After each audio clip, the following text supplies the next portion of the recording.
padroeira de um povo a lutar, a gente mineira te quer exaltar, não só lá na serra, tu és. Amado irmão, amada irmã, saúde e paz. A amada Mãe Maria nos congrega aqui, ao redor dela, na comunidade orante, e nossos corações convidados a uma sintonia muito profunda com a amada Mãe Maria Senhora Aparecida, no Santuário Nacional, nestes 300 anos de bênção, celebrando hoje, em todo o Brasil, o primeiro dia da novena que nos prepara para a grande festa da padroeira. E no dia de hoje também somos enriquecidos pela celebração da festa dos beatos André e Ambrósio, presbíteros e mártires de Natal, no Rio Grande do Norte, que serão ainda neste mês canonizados em Roma pelo Papa Francisco, na alegria de fecundar com o seu testemunho a importância de sabermos que só seremos de verdade missionários na medida em que formos fiéis à nossa fé.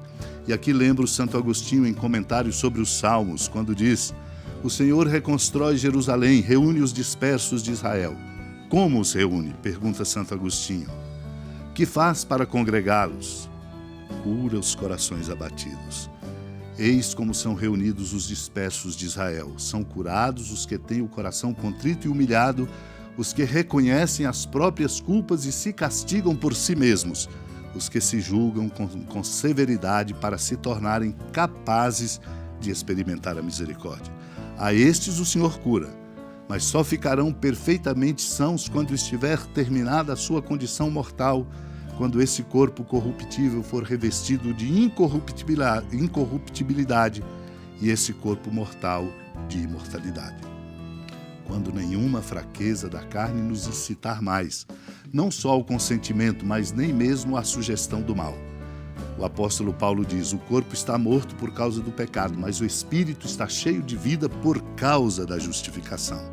E se o espírito daquele que ressuscitou Jesus Cristo dentre os mortos habita em vós, aquele que ressuscitou Jesus Cristo dentre os mortos dará vida também aos nossos corpos mortais, pelo seu Espírito que habita em nós. Tudo que agora nos impede, faz resistência em nós, provém da mortalidade da carne. Essa também será curada. E agora, que faz ele? Faz o curativo em nossas feridas. Aquele que cura os corações contritos, cuja saúde só será perfeita na ressurreição dos justos, mantém firmes agora os nossos propósitos. Vejamos. Estava chegando o tempo de Jesus ser levado para o céu. Então ele tomou a firme decisão de partir para Jerusalém e enviou mensageiros à sua frente.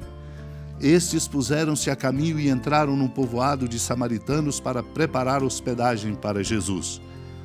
Mas os samaritanos não o receberam, pois Jesus dava a impressão de que ia a Jerusalém.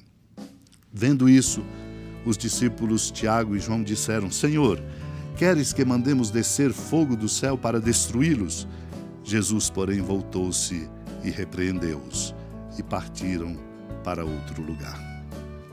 Amado irmão, amada irmã, o evangelista Lucas conta, pois, o começo do caminho missionário de Jesus, o missionário do Pai, de quem somos colaboradores, chamados por Ele a participar da sua missão, chamando-nos a crescer na consciência. Sou missionário. Tenho, portanto, uma tarefa de anunciar o Evangelho, de proclamar a palavra, de ir ao encontro daqueles que precisam de nós. Tudo à luz desta consciência bonita, como é iluminada a consciência do Senhor, de que estava chegando o tempo de ser levado para o céu. Por isso, toma a firme decisão de partir para Jerusalém. Partir para Jerusalém exatamente porque em Jerusalém ele vive a oferta oblativa, radical, total e perfeita da sua vida em obediência ao Pai. Ele estava a caminho, os discípulos também foram enviados como mensageiro, puseram-se a caminho e num povoado de samaritanos entraram para preparar hospedagem para Jesus.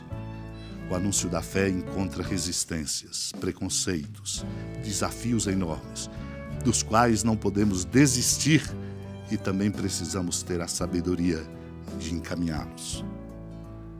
Os samaritanos não receberam Jesus, exatamente em razão de um preconceito, porque ele dava a impressão, e de fato era isso mesmo, indo para Jerusalém. Os discípulos, Tiago e João, pensaram outra solução. Senhor, queres que mandemos descer fogo do céu para destruí-los? Ora, o Senhor volta-se para eles e os repreende. A repreensão é exatamente para mostrar: nós não podemos senão ouvir, abrir caminhos, respeitar, propor e não de verdade dar respostas que sejam na contramão daquilo que mantém e promove a dignidade de toda pessoa. Partiram para outro povoado, perderam os samaritanos. Somos, portanto, chamados a ter discernimento e uma sabedoria que não nos faça agir segundo nossos impulsos, nossas intempestividades, mas agirmos na força do amor. Talvez o Senhor tivesse pensado, chegará o dia, como chegou, de modo que eles puderam encontrar o caminho de acolher aquele que por ali passava e que era a presença amorosa de Deus. Lembro aqui São Cipriano quando diz assim: nada mais ocupe agora nossas mentes e corações, senão os preceitos divinos e mandamentos celestes pelos quais o Espírito Santo sempre nos anima e nos ajuda a ter sabedoria, suportar os sofrimentos, ter paciência e não desistir do bem e da verdade. Supliquemos a Deus a graça de nossa abertura pela intercessão da amada Mãe Maria e que Ele nos dê copiosamente a graça para sermos sábios e fortes, para anunciarmos o Evangelho e a Palavra Santa de nosso Deus. Senhora da piedade, Mãe Virgem do Cristo Deus.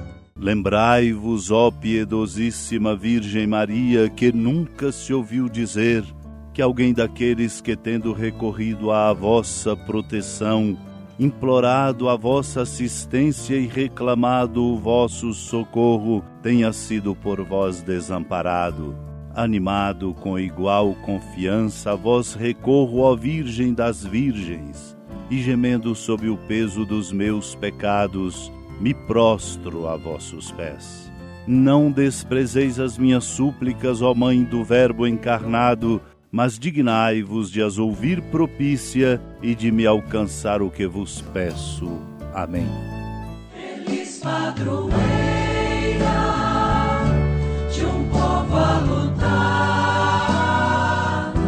a gente mineira te quer exaltar, não só lá na serra, tu és esplendor de toda esta terra, também és fulgor. Amado irmão, amada irmã, com alegria da ermida da padroeira do estado de Minas Gerais, a Senhora da Piedade, que da sua casa de clemência e bondade nos acompanha e nos abençoa do alto da serra, magnífica arquitetura divina, a bênção de Deus, amor misericordioso, Pai, Filho e Espírito Santo, desça sobre sua família, sustente sua vida, proteja sua casa, fecunde o caminho missionário de nossa igreja e nos encha de sabedoria e conosco permaneça para sempre. Amém.